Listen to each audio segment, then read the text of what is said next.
Namaste everyone. Welcome to Arsha Samyoga YouTube channel.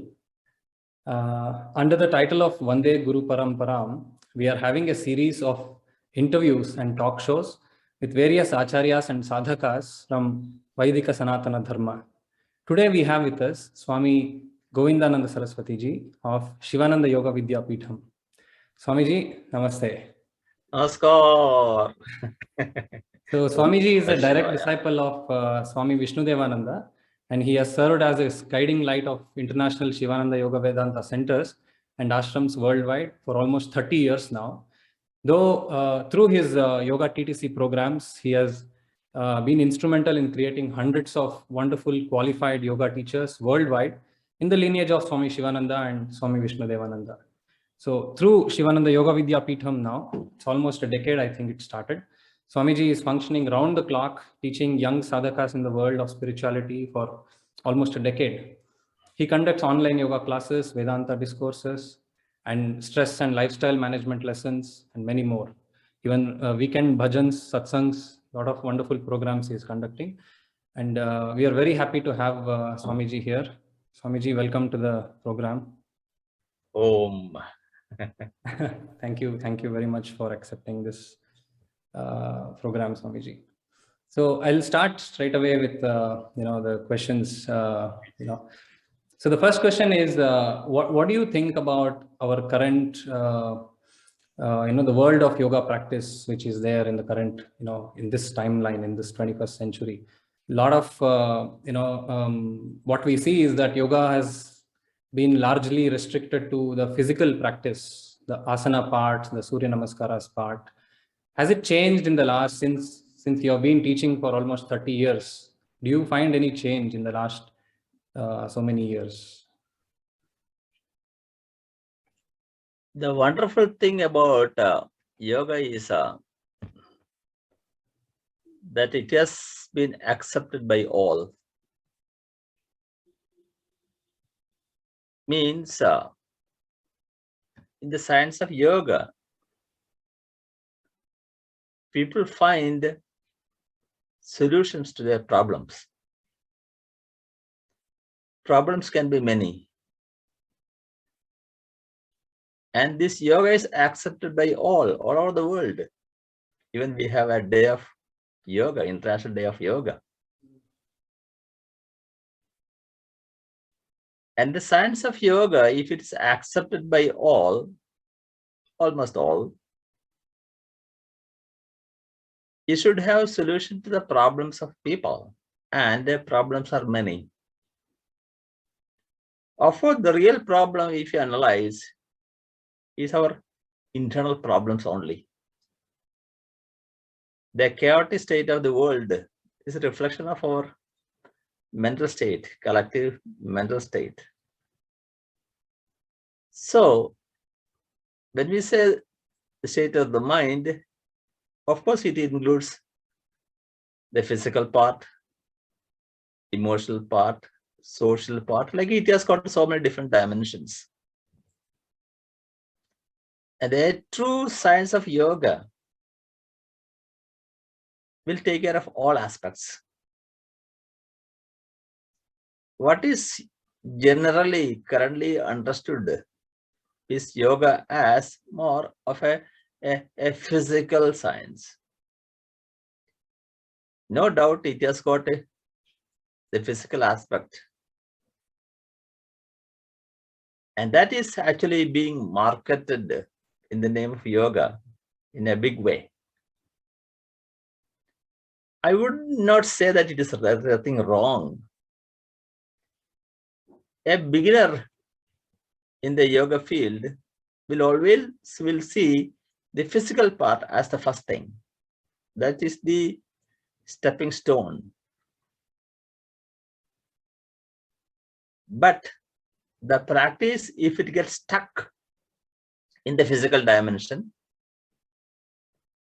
and sometimes if that part is polluted, deviating away from the purpose of yoga, that's a sad state of affairs. It seems in the world we have That kind of practice is also there. Such a practices of more dynamic type, Rajasic or Tamasic type, I don't want to call it even a yoga. Let it be there. Some people are getting benefit out of it. There's nothing wrong with it. But putting the word yoga to it is a problem.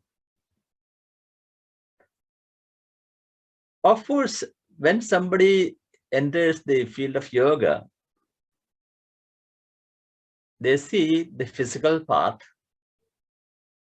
maybe a little bit of dynamic to start with, but it should move into other dimensions like vital energy levels, emotional levels, psychic levels, pranic levels, intellectual levels. Like that, it should go into the subtle dimension.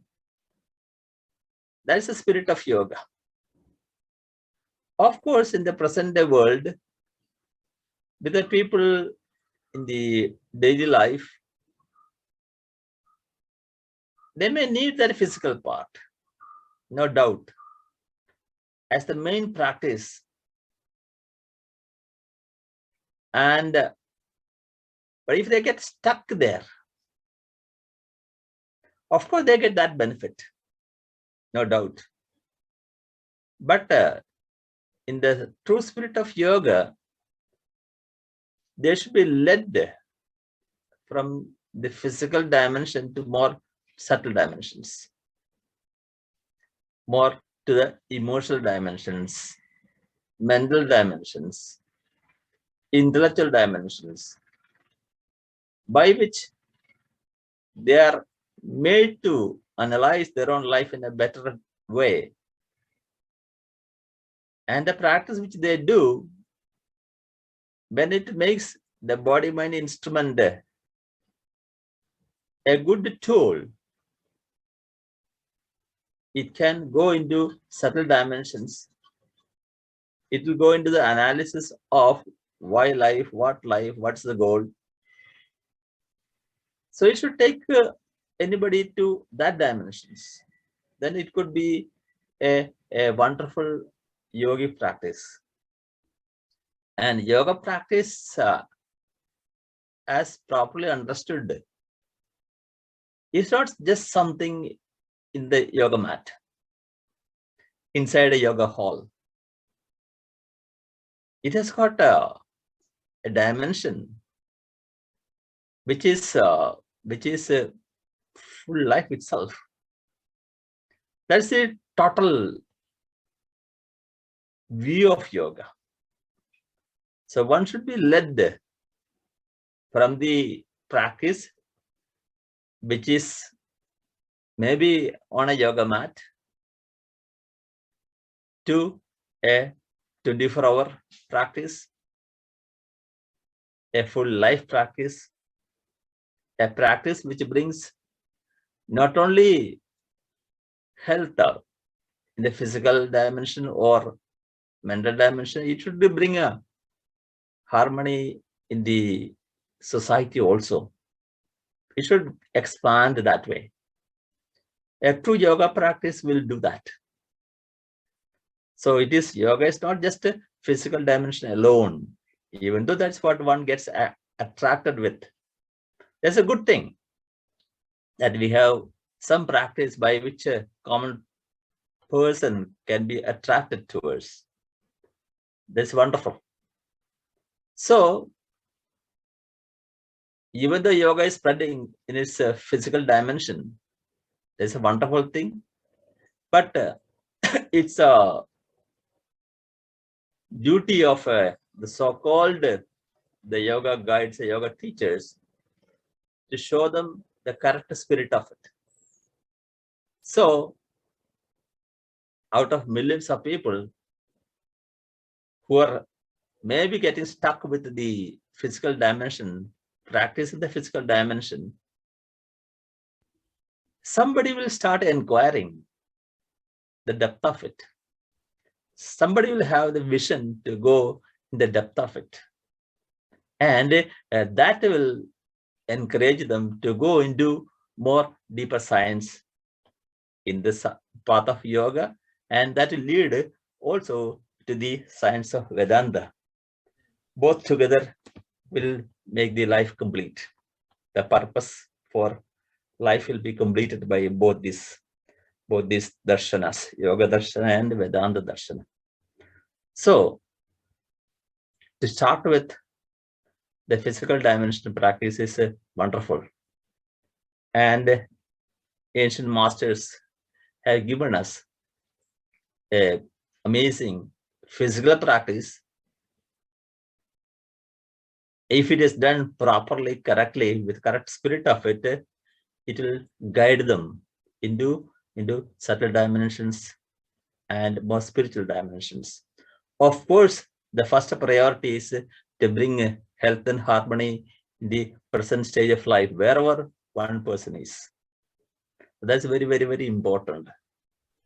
Without forgetting the present stage of life where I am part of a family, I am part of a society.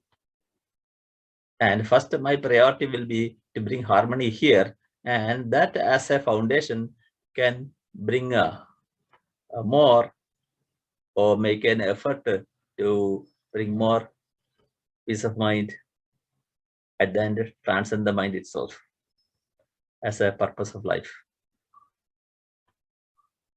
Swamiji, actually, you said something very interestingly. You said when yoga is done with the right spirit, it leads you to higher dimensions. So you may start with the physical part, but it leads you to pranic, leads you to psychic. I believe you were talking about the panchakoshas. It leads you to subtler and subtler experience. My next question is something very similar to this. What do you say about somebody who's been practicing yoga for many years now, over 1.5, 2 decades almost, but even now they are overly concerned, overly obsessed about the physical part, the alignments part more particularly? Because me being a yoga teacher, like in Bangalore city, what I see is that there is a great amount of importance, but it's almost becoming an obsession about the alignment. Okay, is my alignment in Virabhadrasana accurate? Is my alignment in Trikonasana accurate? And you keep working, you keep struggling, you keep obsessing about the alignment. What you said is, when you do yoga with the right spirit, it takes you beyond the body. It takes you into subtler subjects of Vedanta and others. How do you want to address somebody who is stuck in the world of physical yoga, physical asanas and alignments part? Every asana, outwardly, it looks like a physical posture. As we know, our relative reality or lower I is the body-mind system, which is, as I said, the 5 dimensions or 5 koshas, panchakoshas. And all these koshas are not independent. They're totally integrated. Whatever you do in one dimension, it has its influence in other dimensions. If you damage in one dimension, it will damage other dimensions also. Whatever you do mentally, it will have its reflection in the physical dimension also. So the 5 koshas work together. That's what we call our lower existence. That's where we want to get freedom from. To raise about our true reality of as consciousness. So when we see an asana, it is a physical posture. It has a particular form, how it looks, how it should be. We have an idea what it is. And it has got a corresponding pranic energy part. It's more, asanas is more a pranic energy pattern, pranic energy system, flowing system. When we are bringing the body in the asana, we are making the pranic energy also into that dimension. Also, every asana, as we know, is also a conscious state. It's not just a physical posture alone, no. Because the body and system work together. Every physical posture has its counterpart in that subtle dimension. So, people usually think asana as a physical posture. Yes, it's good to think in the beginning, but it is much more than that. It is said that there are 84 lakhs of asanas. And it is said that there are 84 lakhs of living species. Every asana is seen as a conscious, relaxed state of a living being. When we do an asana, we are actually tuning to that dimension, that conscious state of that living species and trying to transcend it. That's the whole practice. So physically, we have an idea of what an asana should look like, should be. So there's nothing wrong in bringing the body into a correct physical posture. But no body is same. No body is equal. Every individual is unique, wonderful, and different. Some postures can be done, some postures cannot be done. So, is there nothing wrong in trying to get into the correct posture? But from the yogi perspective, physical part of our existence is something which we lose at the time of death. The physical body does not have the so-called perfection. However you try with the physical body, it is going to change. Change is the nature of it. It is going to be aging. So-called perfect posture, which is physical, looks like if you build up the subtle dimension of it, perfect, make an effort, that will be wonderful. So, perfect posture, the so-called alignment, you can make an effort, but don't get stuck there. Because the getting stuck there will be a losing battle. Body is not something stable. It is changing all the time. Any so-called perfection which you try to get into the physical body is going to be a losing battle. It is going to change. So make an effort, but don't get stuck there. The so-called asanas are part of the bigger science, the Ashtanga Yoga, 8 limbs. So asana is only one of them. If you get stuck with them, that becomes a pain for you. That becomes attachment, and that becomes a pain. That becomes a suffering. You build up your personality in the physical body and physical perfection. And there's nothing called physical perfection. So we have to understand that we have a physical dimension where we are identified. It has its own strength and weakness. There's nothing wrong in getting into correct posture, but sometimes that may not be possible. And not getting stuck in the physical dimension is something which we have to learn. Use the physical dimension in such a way that we build up our capacities, purity, in the subtle dimension, which usually we can carry with, even at the so-called time of death. So that should be the vision of it. So every posture will have its own correct alignment, and that will be there. That should be there. Then that only it will be asanas. Whichever way physical body is kept, we won't call it an asana, a posture, because asana is a a liberating physical energy dimension. In the beginning, one gets too much attached to the physical dimension and physical practice and everything. That's wonderful. There is nothing wrong. We have to go through it and transcend it. The transcendence should happen.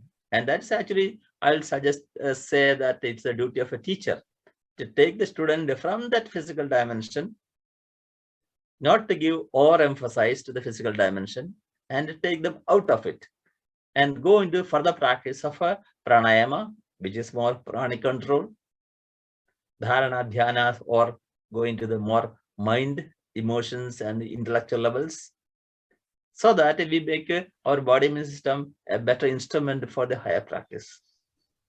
So, overemphasize in the name of alignment may not be a good idea from the total vision of yoga. Of course, every asana will have proper alignment and everything, and sometimes the body may not be suitable. But there's nothing wrong in attempting it to get it. But knowing that we may not reach. Body's proportions and alignment, everything is different for every individual. To have a correct understanding is okay. Also understand that, yes, body is something which does not have a constant perfect state. It is changing.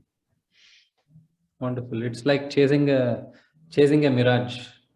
Like as you grow old, the body will not cooperate, but you will be still fighting against it in order to get the perfect alignment. But for what use in the end? If it doesn't, like you said, if it doesn't transcend the body, you're stuck in the body. That's wonderful, beautifully said. And then that getting stuck in the body become pain later. When you are getting the so-called old age, where the body does not obey the way we like, and that become suffering. And yoga is something which takes us out of suffering. A practice of detachment it is. So with that vision, we have to attempt the yoga practice. So alignment is there for every posture, how it should be there, what posture should be. But overemphasize is not a good thing. And when you are getting old age, maybe if you are getting more state of perfect state of mind, meditative state of mind, which can come through the practice, then you will be still happy, contented. You won't be worrying about still lack of getting perfection in the physical dimension. Yeah. Maybe wonderful. In fact, I mean, my next question was about this, that the 5 pillars of Sivananda Yoga, there is one of the pillar is the proper relaxation to the body through good balanced Shavasana practice.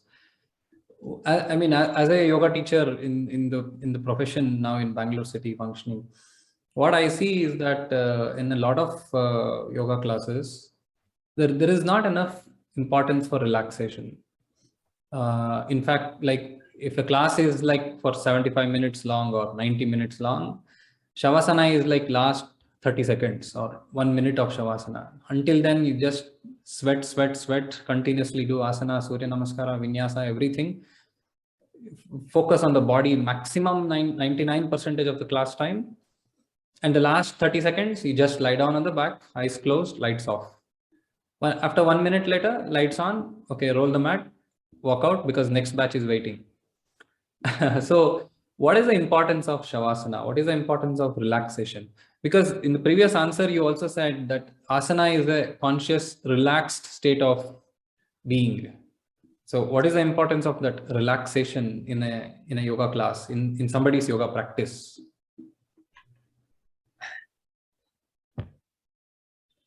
What exactly we are looking for? What exactly our goal? That's the starting point of every action. What I should gain. And if you're looking for more peaceful state of body mind system, the practice should be made accordingly. Nowadays, we see in the yoga field, so much of it is commercialized. So much of it is a money-making business. There's nothing wrong. I won't say anything wrong with that.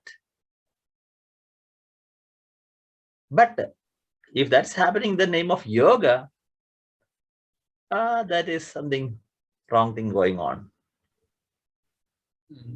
If in the name of yoga, what is taught is dynamic practice of asanas, purpose of the sweating and things like that, of course, that does not take them to the true yoga. That's what our science talks about. The science of yoga tells us that the final goal is inner peace, our true state. So once you take the purpose of yoga as peace, the true reality, then the practice should be made accordingly. So in our system, as we said, the 5 dimensions, the 5 koshas are there. Every practice should take all aspects of our personality. The physical, the vital, the mental, senses, emotional, intellectual, all aspects, and that's the subtle and manifest state also. It should take care of all aspects. And also very important to know that whatever we practice, its impressions will be made. Its samskaras will be made. And stronger the samskaras, those samskaras will force somebody to be in the same kind of attitude, same kind of dimension. The dynamic is the practice, that's what the people will be forced into. And if your purpose of yoga is a peace of mind, calmness, the practice cannot be dynamic. That is a very, very important to understand. So when we say it is a total health, is our goal, then the practice should be ending with a good relaxation. And relaxation is a total harmonious state. Whenever we say disturbed state, it's not only mentally disturbed state. It's also vital level blocked nadis.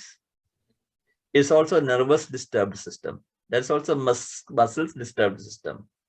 There's also body which has a toxic accumulation. It's also emotionally absorbed. It's also samskaras. So all different dimensions, and we are all having all these dimensions. So every practice, when done, it leaves its impression, and we call samskara. And at the end, if you're looking for peace of mind, then if your practice was really dynamic, that kind of samskaras are strengthened, you have big difficulty in reaching that peaceful state. So especially in the Sivananda tradition, relaxation or shavasana is very, very important in between the practice of asanas. Also, a total relaxation by the end. In between the postures, when you do, of course, physically, it brings more oxygen to the body, detoxify the body. Nervous system and muscles will be more detoxified, undisturbed. At the same time, when you breathe deeply, it oxygenates the body, it unblocks the nadis. And when the practice is made with a relaxed approach, the mind also will be in a more focused state. Mind also will be in a state where it reflects more consciousness. Whenever you say any kind of joy, if I say I enjoyed the class, that joy is not coming out of the body or prana or mind or even in the subtle dimensions. That joy is only reflection of our true state consciousness. Ananda Swarupa. Its reflection is that. That's what we are looking for. Once you are convinced that what we are looking for is that dimension, that joy, we may call peace, we call the Ananda. And no Ananda, no peace or no joy coming from outside at all. It's like a crystal. When the crystal becomes more purer, it reflects light better. It transmits light better. Same way, when our body-mind system is more purer, it reflects our inner consciousness. At the end of the class, if that happened, you say, I enjoyed the class. The joy is nothing but a state of consciousness only. So once you take this as important thing, then relaxation between the postures and relaxation at the end, both are very important. At the end, a person should leave a yoga practice with a calm, peaceful, energized, rejuvenated state, detoxified state in the physical dimension. In a dynamic practice, when it is done and a proper relaxation is not done, it is just like going for a jogging exercise or many other kind of thing, where people come out completely disturbed still.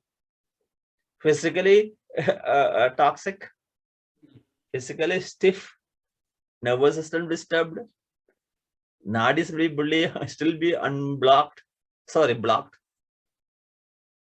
and there won't be much prana left.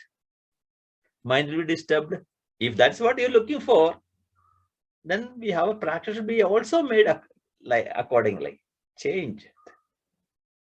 So the relaxation at the end is very, very important to bring the physical body detoxic, remove the impurities in the physical dimension, bring the nervous system, muscles, and so many, all different systems into more a healthy state.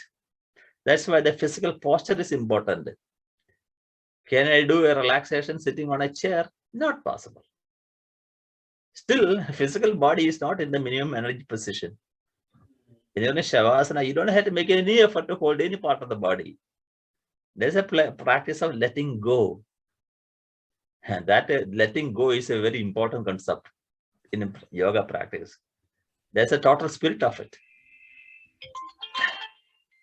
So once the physical body is kept in that Shavasana, that position, that energy pattern, when properly breath is taken, then of course it will oxygenate the body, release excess carbon dioxide and things like that. And most important, it will bring lots of prana. And then that's very, very, very important. And that higher state of prana and breath is also controlled and regulated, that will bring the mind also a calm state. Mind is nothing but thoughts, as we know. And disturbed state of mind means a flow of so many thoughts, different dissimilar thoughts, different frequencies. A calm mind means a flow of similar thoughts, lesser number of thoughts. And when the mind is calm or focused on a chosen positive or sattvic object, it will become better instrument for unveiling our higher nature. And that is what we call, I got relaxed. I'm peaceful. Since that's our aim in the whole life, that also should be our aim in the small practice on the yoga mat also. At the end, we should come out fully rejuvenated, relaxed. It is just like we use our mobile phone. Always we recharge it first, then we use it. Same way, we keep our body mind system in a good healthy condition, so that we can work out our karma of our life. That's most important thing. Exhausting the prarabdha and a correct way. And for that, this practice will help. So at the end, we should go out more relaxed as a rejuvenated person, bringing the body mind into a minimum energy state. So that practice physically, but there is a precision, there's a breath, there's a mental process of conscious relaxation. All should be there. That's why sleeping is not a relaxation, it's an unconscious state. And here it is done with consciously, with the power of your own mind.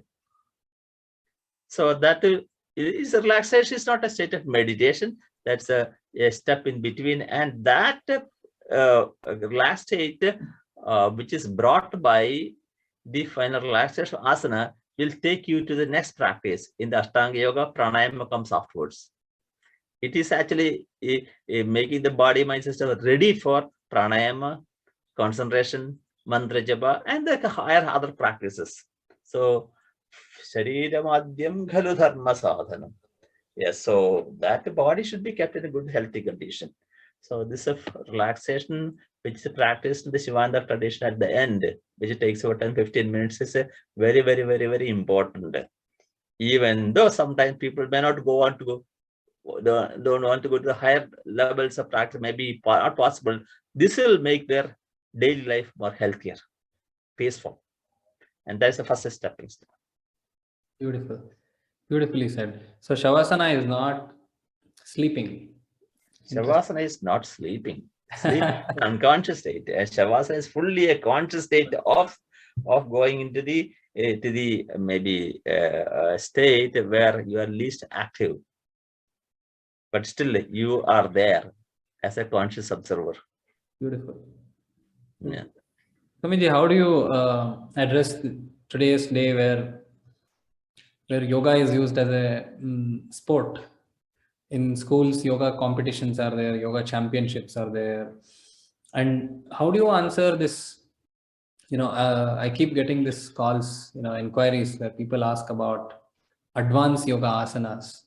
Do you teach advanced asanas? Do you teach Trivikramasana? Do you teach Mayurasana? Do you teach Galavasana? Some such impossibly looking yogic postures. What is the importance of that? What is the importance of yogic championships where a medal is given, a trophy is given for somebody who does the most complex looking posture in the most efficient way? Where does that fit into this whole narrative of conscious relaxation and evolution through the practice of yoga? Nothing in the world is purely bad, tamasic, or nothing is purely sattvic. The world is always full of all these three. Mm-hmm. So when the asanas are done as a competition or getting some approval, every medal is an approval of success. Since no body is equal and every body is unique and different, there cannot be that way a competition. So what's the good side of it? To bring people interest in it. But again, as said before, if you get stuck there, then there's a problem.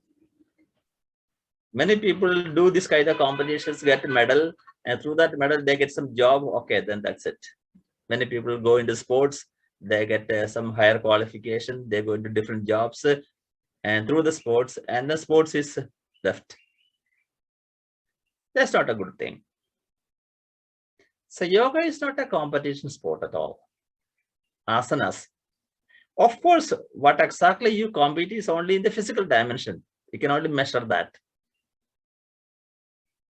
So that's also happening. If you see the positive side of it, that brings interest in people to reverse yoga. But a true yoga teacher should not make the people get stuck there. But the problem is that once it is done as a competition sport, that samskara remains as it will be as a competition. That's the wrong side, the bad side of it.